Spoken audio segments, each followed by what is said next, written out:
Bom, então hoje nós vamos falar sobre processo sumário. Na verdade, nós já aprendemos que a denominação tecnicamente correta não é processo sumário. Seria procedimento sumário ou rito sumário. Nós vamos hoje começar a falar sobre o procedimento sumário, depois nós vamos falar dos juizados especiais, nós vamos falar dos procedimentos especiais, tá certo? E essa aula é uma aula muito importante porque a gente vai fazer uma divisão agora do rito ordinário, do sumário e do sumaríssimo. Então vamos começar falando aqui sobre o processo sumário. Então, o código, ele regula ser aplicado o processo sumário quando tiver por objeto crime cuja sanção máxima combinada seja inferior a 4 anos.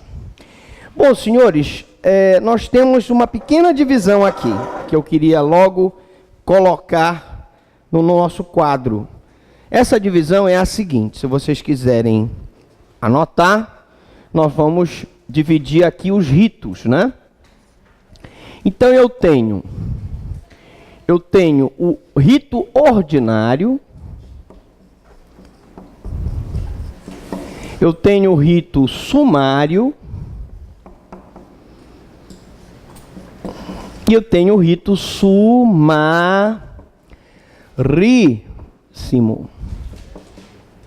Bom, professor Franklin, quando é que eu sei no processo penal, atenção, que essa é uma aula de processo penal, não é uma aula de processo civil.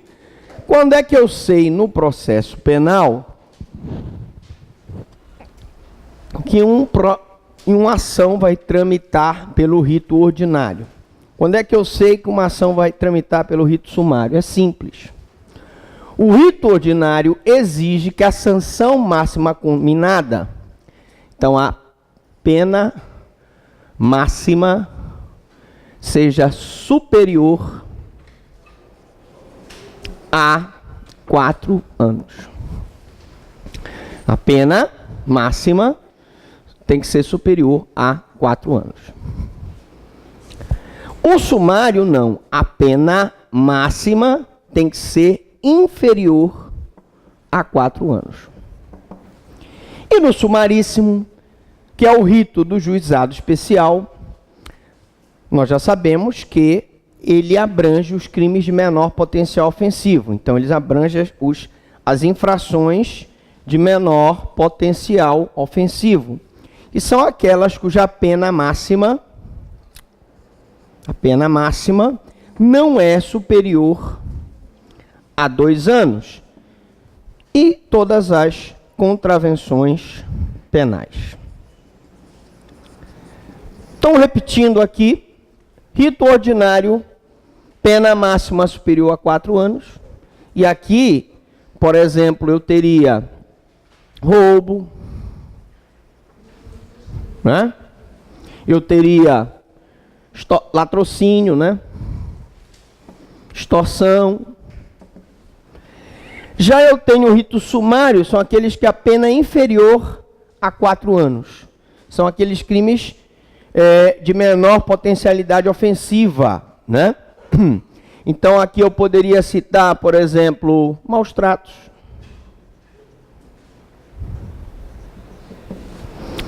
E alguns outros crimes como o abandono material, o abandono intelectual, o abandono moral. E eu tenho o processo sumaríssimo, que são aqueles que abrangem as infrações de menor potencial ofensivo. Pena máxima não superior a 2 anos e contravenções penais. Pena máxima não superior a 2 anos, lesão corporal simples. Qualquer contravenção penal, exemplo, vias de fato. Todo mundo sabe o que é vias de fato, né? Um tapa é uma vias de fato, um beliscão, uma vias de fato, um empurrão é uma contravenção de vias de fato. É toda ofensa à integridade, na verdade, não se consegue ofender a integridade física, porque se ofender é lesão corporal. Então nós teremos aí as vias de fato, né? Vias de fato. Bom, então, quando a sanção máxima combinada for inferior a 4 anos, sumário; superior a 4 anos, ordinário; menor potencial ofensivo, sumaríssimo. Bom, beleza pura. Tá?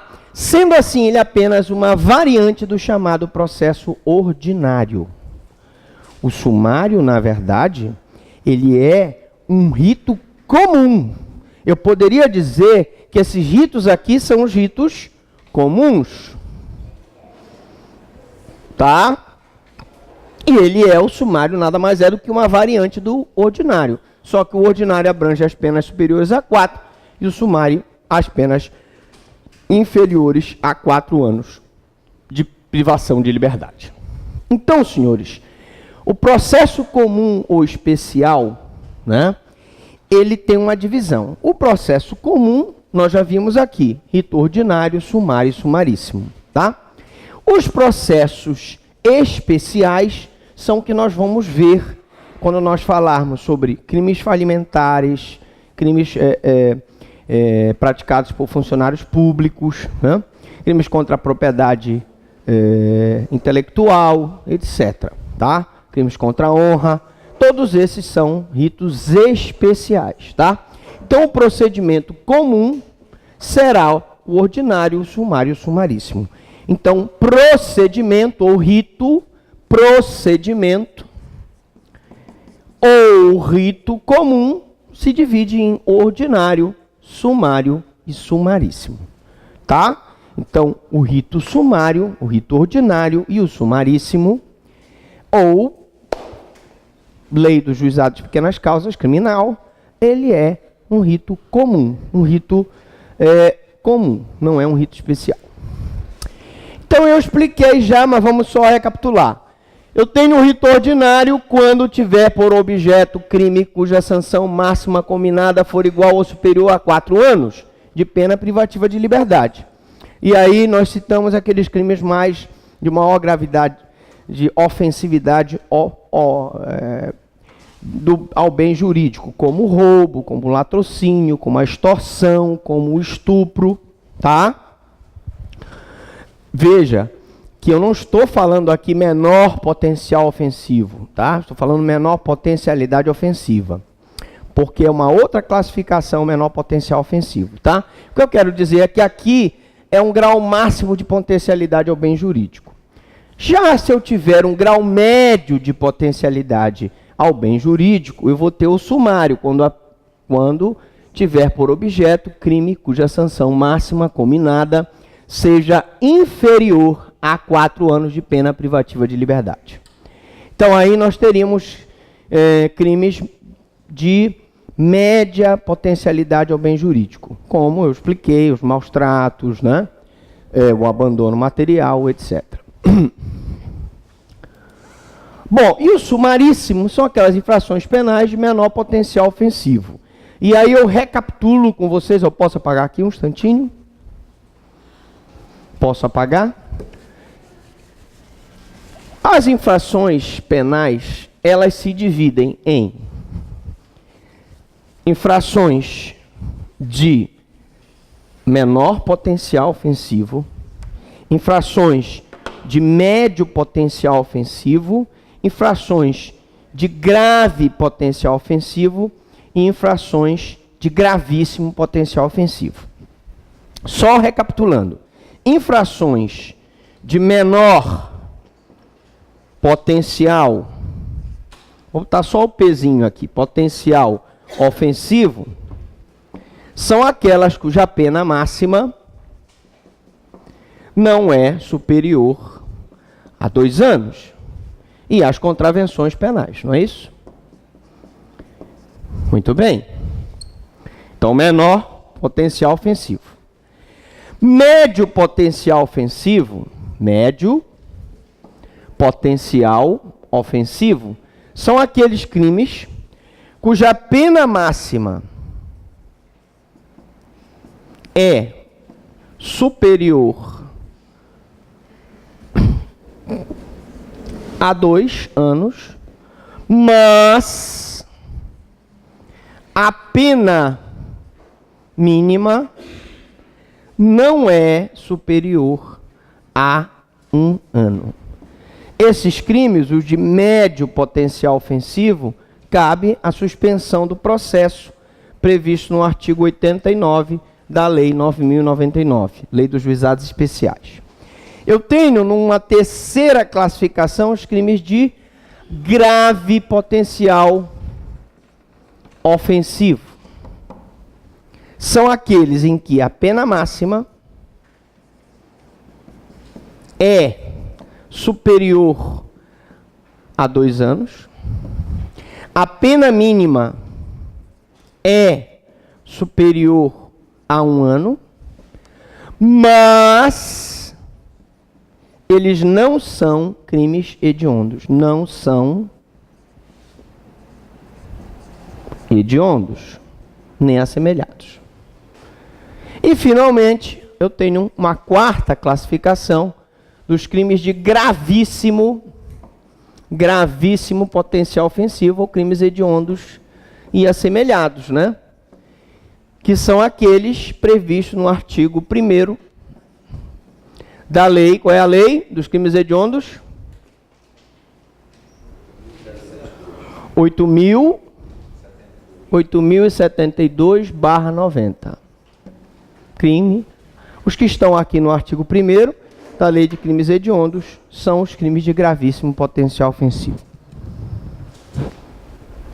Então, repetindo, menor potencial ofensivo, pena máxima não superior a 2 anos e contravenções penais.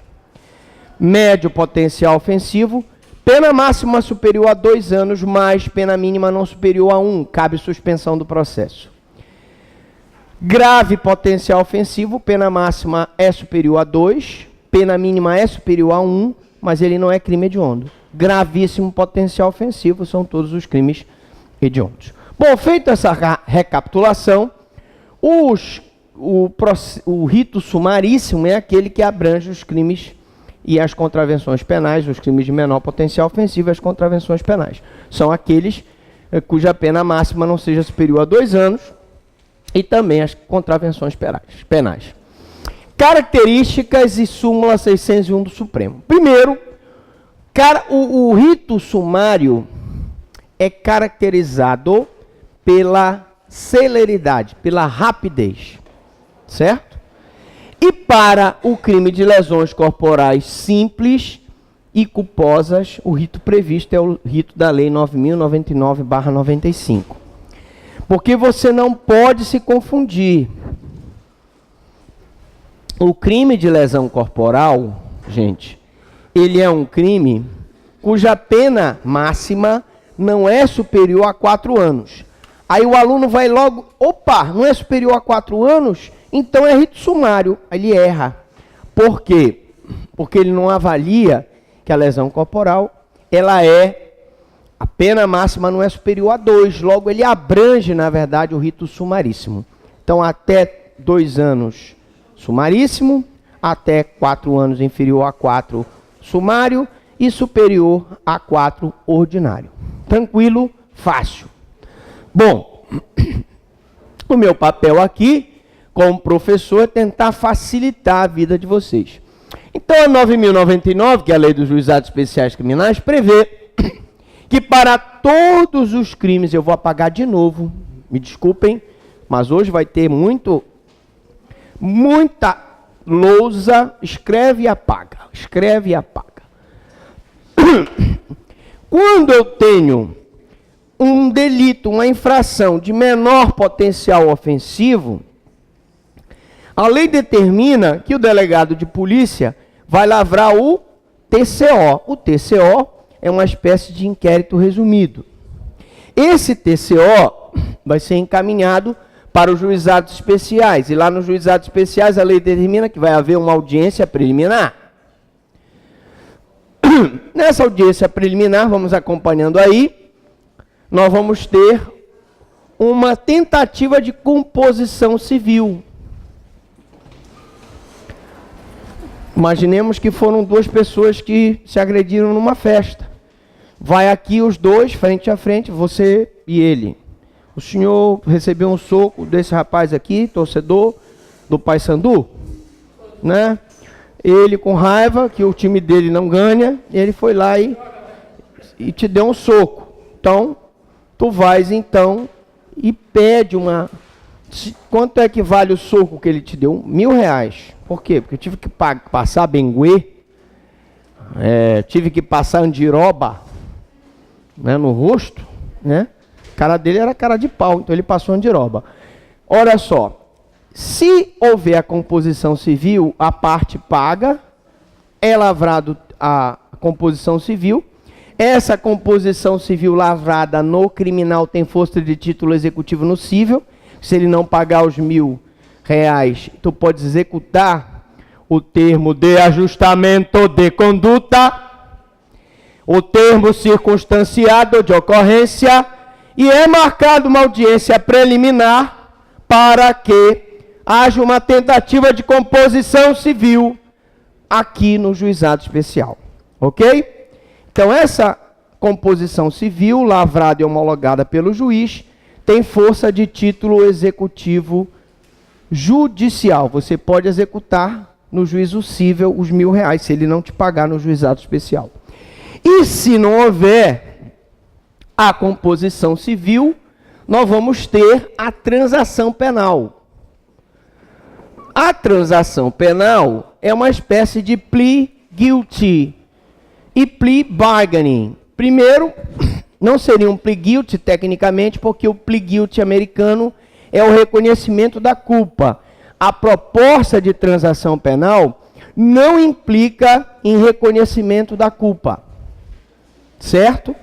Mas é um plea bargaining? Porque é uma barganha, um acordo entre o Ministério Público e a parte para que ele abra mão do processo em benefício de uma pena não privativa de liberdade, uma restritiva de direito a uma multa, um pagamento de uma cesta básica, etc. Tá? E se não houver a transação penal, aí sim nós teremos a denúncia oral. Aqui a lei prevê denúncia oral, mas às vezes se opta por uma denúncia por escrito, embora a lei seja clara quanto à denúncia oral.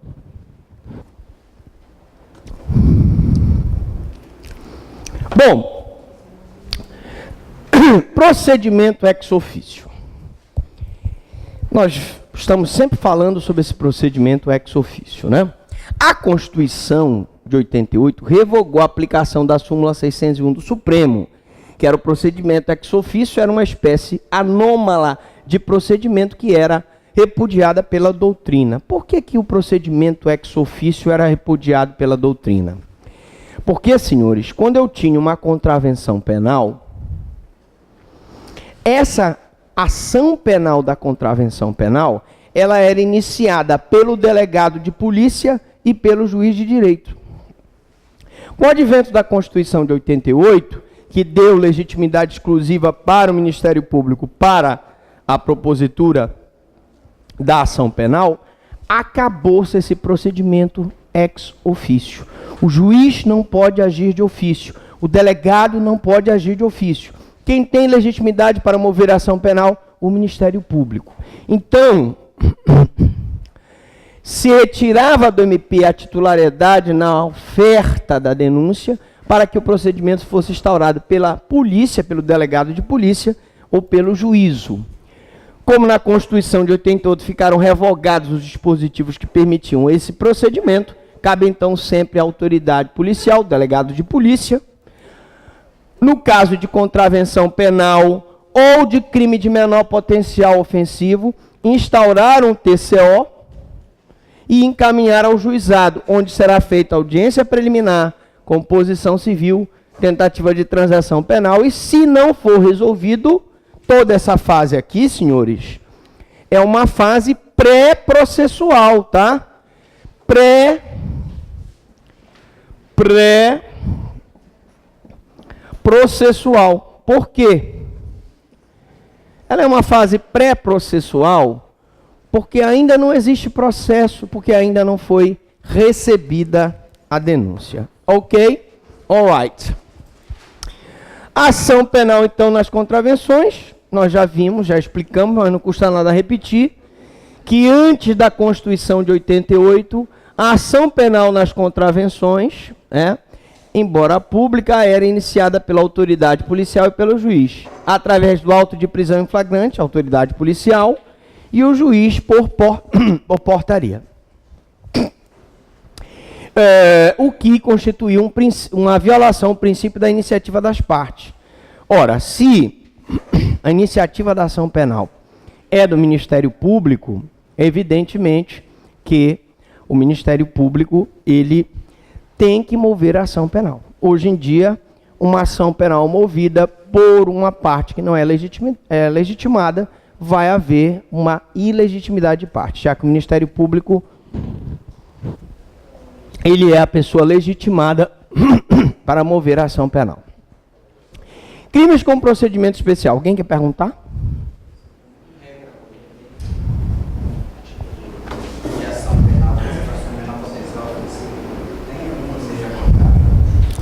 Em regra, qual é o modelo de ação penal, qual é o tipo de ação penal nos crimes de menor potencial ofensivo? As ações penais, na sua maioria, são públicas, tá? Mas eu tenho ação penal pública condicionada à representação, como, por exemplo, a lesão corporal simples hoje, pelo juizado especial, ela é condicionada à representação. E também tenho ação penal privada exclusiva. A injúria, a calúnia e a difamação são crimes de ação penal privada que, por serem de menor potencial ofensivo, são da competência do juizado especial. Então, aqui no juizado especial, tanto eu vou ter crimes de ação penal pública, como de ação penal pública incondicionada, como de ação penal pública condicionada à representação, e como de ação privada exclusiva. Tá bom? E, evidentemente, você poderá me perguntar o seguinte: professor, se o Ministério Público aqui não oferece a denúncia oral, o particular não pode mover ação penal subsidiária? Pode. Pode, claro. Se a ação penal subsidiária é aquela que é movida quando o Ministério Público não ingressa com a ação, ele pode mover a ação penal tranquilamente, ok? Alright, boys. Então, crimes com procedimento especial. Atenção, que isso poderá ser pergunta de prova. O processo sumário não se aplica para as infrações penais cuja sanção máxima combinada seja superior a 4 anos, pois cabe rito ordinário. E também não se aplica às que prevê rito especial, como nos crimes falimentares, funcionais, contra a honra, contra a propriedade material e crimes de competência originária dos tribunais. Crimes de abuso de autoridade, crimes contra a economia popular e crimes referentes a drogas afins. Então, vou voltar aqui, vamos prestar atenção. Vamos prestar atenção. O rito sumário não é rito especial. O que eu estou dizendo aqui é que se a pena máxima for superior a 4, se aplica o rito ordinário.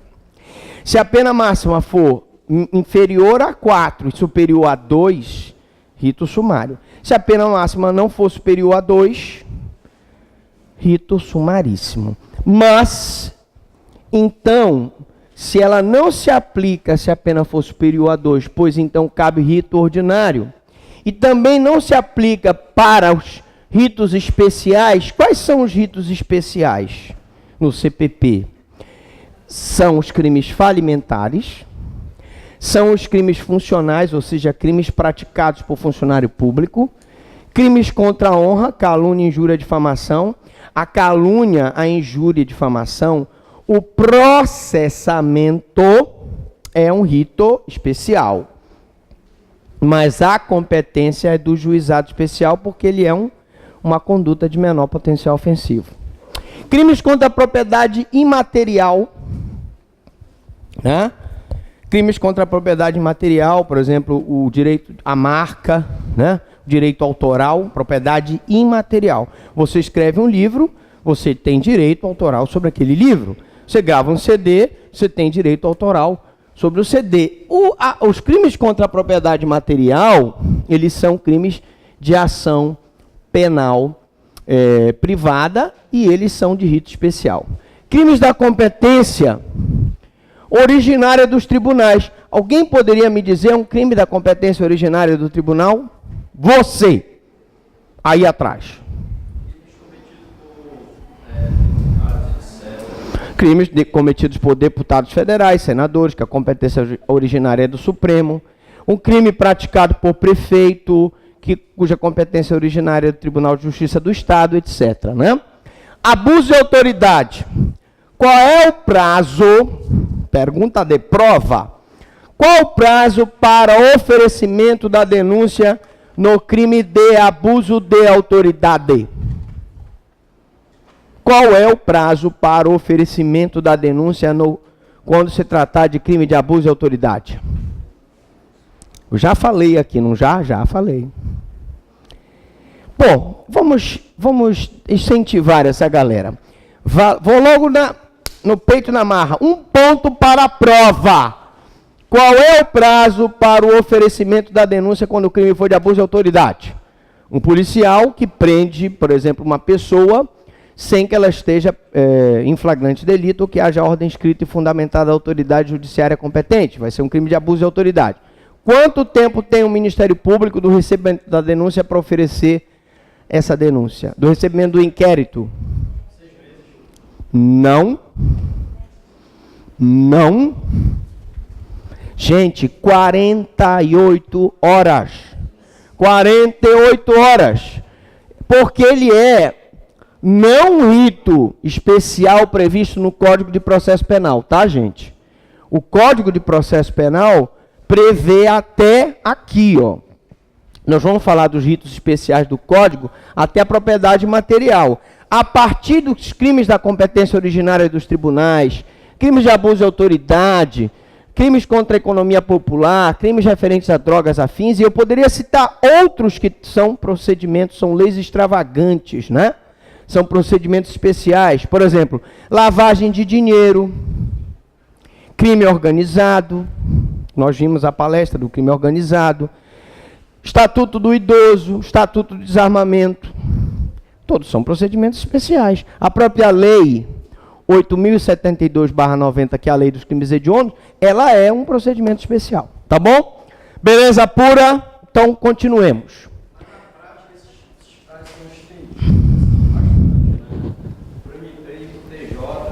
Na prática, sim. Mas aqui nós temos que ensinar para você o que cai no concurso. No concurso e na OAB e na prova. Bom, contravenções com procedimento especial. Atenção, o processo sumário não se aplica às contravenções que possuem procedimentos especiais. Ah, professor, quer dizer que eu tenho também contravenções que têm um rito especial? Tem, existe. Quais são elas? Vamos lá. Jogo do bicho. Aposta sobre corrida de cavalos fora do hipódromo, tá? Artigo 58, parágrafo 1º. E contravenções referentes a fora, tá? Bom, significa dizer que as outras contravenções que não tiverem o rito especial serão da competência do juizado especial, porque é rito sumaríssimo, tá? Então, também não se aplica essas contravenções aqui, porque nós temos o rito sumaríssimo que abrange essas contravenções também. Com o advento da lei 10.259/01, que é a lei dos juizados especiais criminais, tá? Nós tivemos a abrangência de todas essas contravenções penais.